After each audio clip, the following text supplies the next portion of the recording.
اس کے بابا کی شکرپارہ میں ہی ایک لائبریری تھی اور ساتھ ہی وہ ایک کالج میں لیکچرر تھے۔ ان کا انتقال 2 سال پہلے ہارٹ اٹیک سے ہوا تھا۔ اس کے بھائی بہن نہیں تھے اور اس کی امی اس کی خالہ کے ساتھ رہتی تھی، مگر یہ گھر ان کا تھا جو سرفراز کے آنے پر پر رونق ہو جاتا تھا۔ اس کی امی اس کی واحد فیملی تھی اور اب اس کی فیملی میں اضافہ ہونے جا رہا تھا۔ اس نے اپنے رشتہ داروں کے ہجوم کے بیچ سیاہ شلوار قمیض میں ملبوس انابیہ کو دیکھ لیا تھا۔ گندمی رنگت، کمر تک لہراتے بال اور مڑی ہوئی لمبی پلکیں، اور چہرے پر میک اپ کے نام پر کچھ نہیں تھا سوائے آنکھوں میں موجود کاجل کے۔ مسکراہٹ کے تبادلے کے بعد اس نے جھک کر انابیہ کو سلام کیا تو جواب میں اس نے گردن کو ذرا خم دے کر سلام کا جواب دیا۔ اگر کوئی اس سے پوچھتا کہ سکون کہاں ہے تو وہ کہتا یا تو ہواؤں میں اڑنے میں شکرپارہ کے اس ٹکڑے میں جہاں اس کی تمام کائنات تھی، مگر ایک ٹکڑا تھا جو اب بھی کم تھا اور جس کے بغیر اس کی کائنات ادھوری تھی۔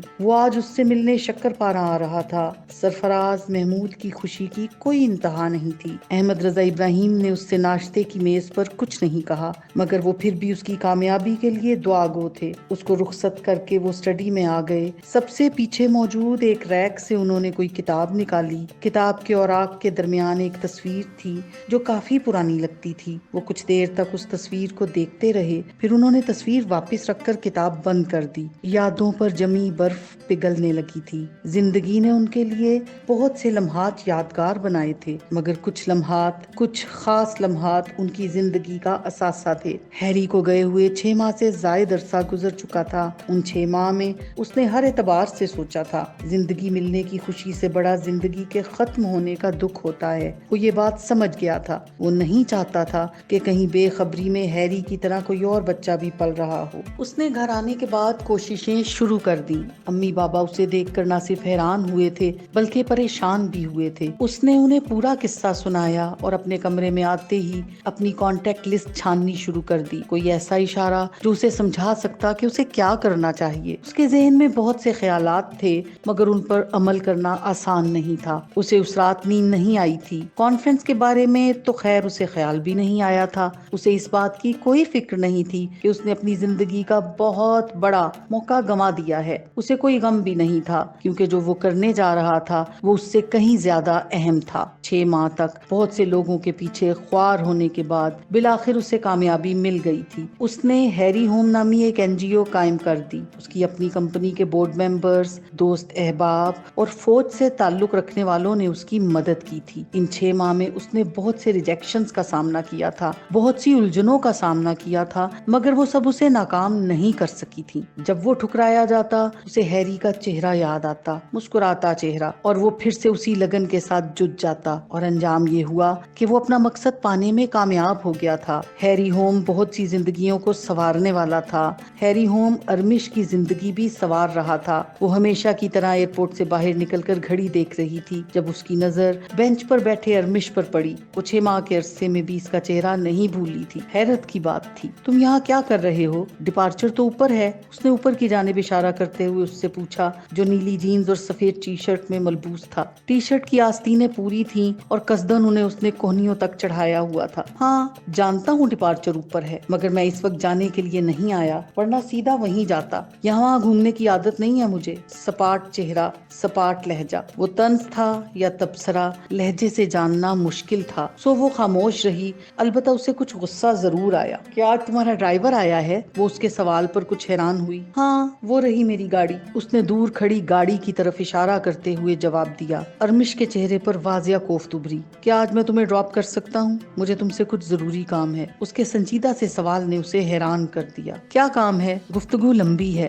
ہم دونوں کا وقت ضائع ہوگا، بہتر ہے بیٹھ جاؤ۔ ظاہر ہے میں صبح 8 بجے آیا ہوں اور بہت مشکل سے وقت نکال کر آیا ہوں، جسے ضائع نہیں کرنا چاہوں گا۔ کہتا ہوا وہ اپنی گاڑی کی طرف چل پڑا۔ وہ کچھ دیر سن سی کھڑی رہی، پھر کچھ کوفت کے ساتھ اس کی طرف بڑھی۔ ساتھ ہی اس نے ڈرائیور کو منع کر دیا تھا۔ کہو کیا کام ہے؟ گاڑی میں بیٹھتے ہی اس نے سوال کیا، جبکہ اس نے بھی دروازے दरवाजा भी बंद नहीं किया था। अब इतनी क्या जल्दी है, बता रहा हूँ। तुम ही ने कहा कि वक्त जाया होगा, तो अब तुम वक्त जाया कर रहे हो। दरअसल मैंने एक NGO कायम की है, हैरी होम के नाम से। वो अचानक बहुत संजीदा हो गया और अरमीना सख्ते में आ गई। क्या कायम की है? जो सुना उसकी तस्दीक चाहती हो? इस वक्त ज़ेरे तामीर है, मगर मुकम्मल हो जाएगी चंद माह में। अरमीना अब तक हैरान थी। हैरी को भूली वो भी नहीं थी, मगर उस शख्स ने तो उसे रोग बना लिया था। और वो क्या करेगी? वो सख्ते से निकली। अक्ल से थोड़े पैदल डॉक्टर्स का इलाज, तुम भी आना, उसने संजीदगी चेहरे पर सजाए कहा। बातें मत बगारो, जो पूछा है वो बताओ। वो वाकई गुस्से में आ गई। स्ट्रीट चिल्ड्रन के लिए होगी,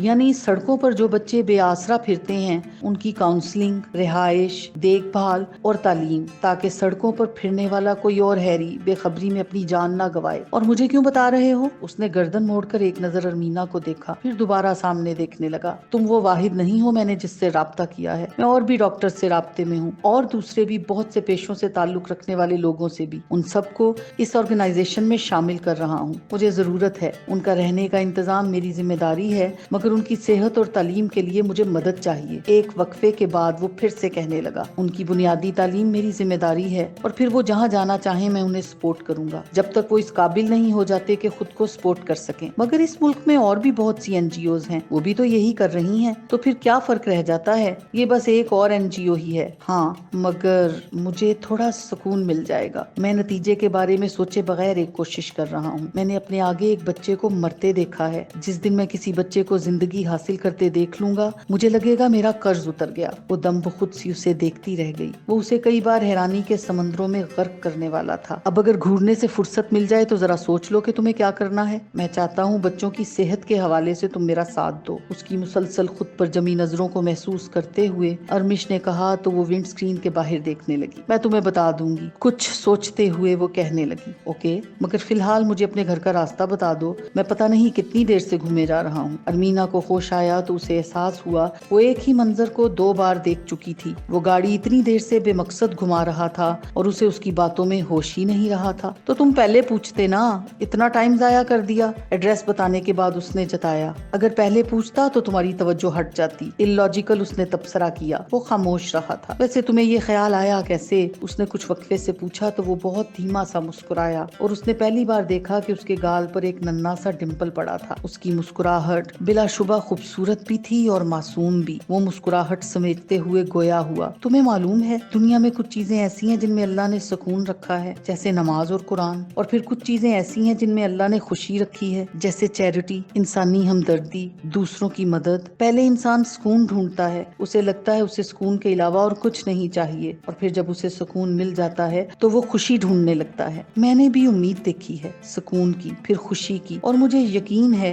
ये उम्मीद मुझे वाकई सुकून और खुशी तक ले जाएगी। उसने संजीदगी के साथ अपनी बात मुकम्मल की। और कहाँ देखी तुमने ये उम्मीद? उसे तजस्सुस था तो वो पूछ बैठी। तुम्हारी आंखों में। अरमीना ने एक झटके से उसकी तरफ देखा। तुम्हारी आंखों में ये जो नीला रंग है असली है या लेंस लगे हैं? कमाले महारत से उसने बात बदली। नहीं, यही रंग है मेरी आंखों का। हाँ, जब भी तुम मुझे यूनान या तुर्की से आई हुई लगी थी। ग्रीस और तुर्की के लोग बहुत हसीन होते हैं, उसने कुछ इतरा कर कहा। हाँ, बस यहीं से साबित हुआ कि तुम पाकिस्तानी हो। यहाँ से राइट हाउस नंबर 22 है, उसने तिल मिलाकर कहा। तो ये है तुम्हारा घर। मुझे यकीन है अंदर नहीं बुलाओगी, इसलिए खुदा हाफिज। वो उसके घर की जानिब देखते हुए कह रहा था। मुझे यकीन है मेरे बुलाने पर भी तुम अंदर नहीं आओगे, तुम्हारे पास वक्त कम है। खुदा हाफिज। वो गाड़ी से उतर गई और डोरबेल बजा दी। जब तक दरवाजा नहीं खुला वो वहीं खड़ा रहा। अरमीना की पुश्त उसकी जानिब थी और वो गाड़ी में बैठा सिर्फ उसे देख रहा था, बिला जवाज, बेसाख्ता, मबहूत हुआ। ऐसा नहीं था कि उसने हुस्न नहीं देखा था। वो जिस सोसाइटी में मूव करता